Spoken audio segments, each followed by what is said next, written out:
Good day, everyone. Mr. Burton here. So, today we're going to dive even further into our series of notation. And as you can see, I've kept my staff paper. I have my 5 lines, 4 spaces with my staff. Go back and check out the video if you're having trouble drawing that. And my treble clef swiveled on the G line. And I've also kept my examples of separating or dividing up my notes and the values of them, okay? At least the basic ones with your eighth note, your quarter note, your half note, and your whole note. But we're not going to talk about that today. We're going to look at time signatures or meter signature or measure for all of my studious musicians out there, and the timing of such. And we're going to also look at barred measures, okay? Bars or measures. So let's go ahead and jump right in there. Your time signature, okay? This was going to tell you how many beats are in each measure. This is what it's going to explain, all right? And it's also going to explain to you what note gets the beat or what note value gets the beat, okay? So I'm going to begin drawing my time signature, and I'm going to do the common time signature, which is also called 4/4 time, okay? We're all going to love math after we're done with these videos, all right? So, that's my 4/4 time. Now, it doesn't matter how you draw your 4s. Some draw it better and more fancier than I, but hey, that's what we're going to work with today. Now, with this time signature, this tells you that there are 4 beats, which is the top number, is going to tell you this. There are 4 beats in each measure I draw, okay? There are 4 beats in each measure I draw. And that is what the top number tells you. Now, this bottom number tells you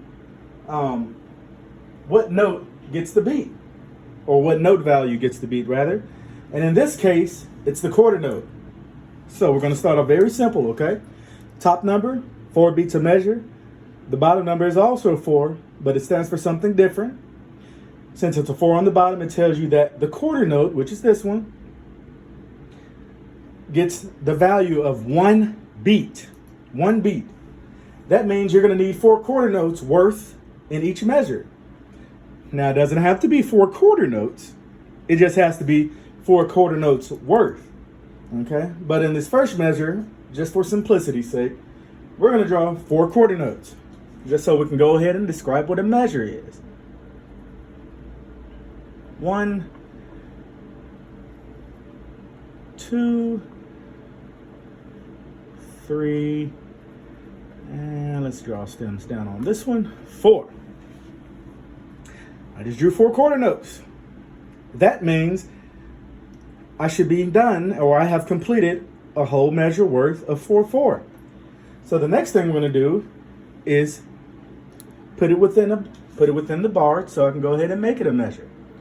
And this is how you do that. I'm going to start at the very top of my 5th line here, and I'm just going to draw a line coming straight down. There. That means that measure is completed. I don't need to draw any more notes, any more beats, anything else on that measure. It's finished. Okay? So, and like I said, a measure, it divides or separates the music notation on the staff. Okay? So, that bar that I just drew lets me know that I've completed a measure. All right? That means I get to move on to make another measure. Now I'm going to draw 4 quarter notes worth in this next measure.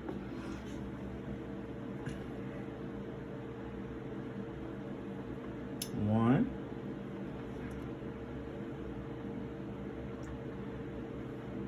3,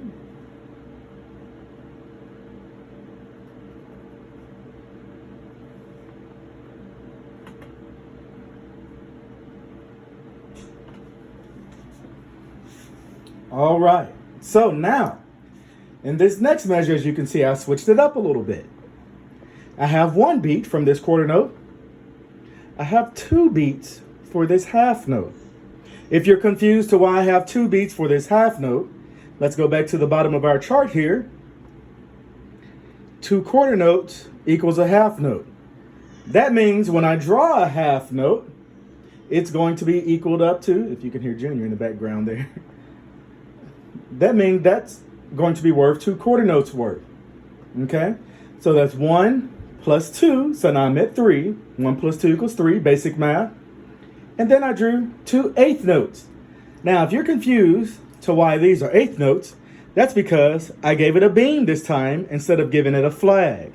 And we're going to talk about that in another video. But when you give a note, 2 eighth notes a beam, you're just connecting them together.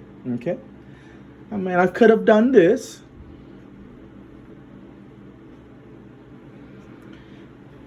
But maybe somewhere down the line, we're going to explain why, musically speaking,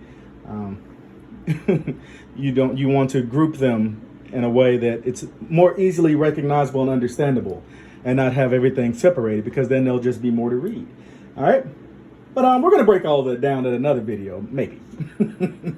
So I have 1 plus 2. Now it's 3.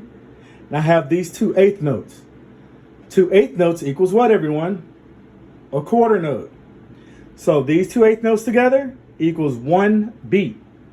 1 plus 2 plus 1.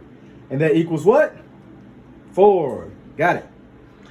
And because I drew some extra notes right here, let's go ahead and make sure I separate this measure as well.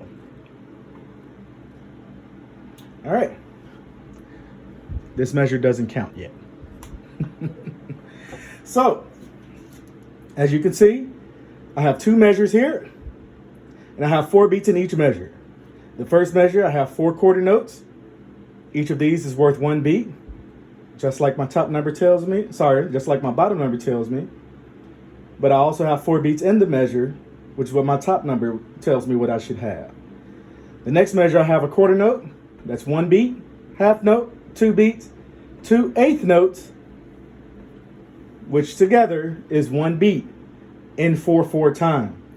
That'll change after a while if I had a different time signature, such as 6/8. But like I said, we're going to save that for another time. And I hope that makes sense. Once again, leave your questions or send me your questions or any comments, and I'll try my best to get back with you as soon as possible. Ooh, still zoomed in. Thank you. Have a good one, everyone.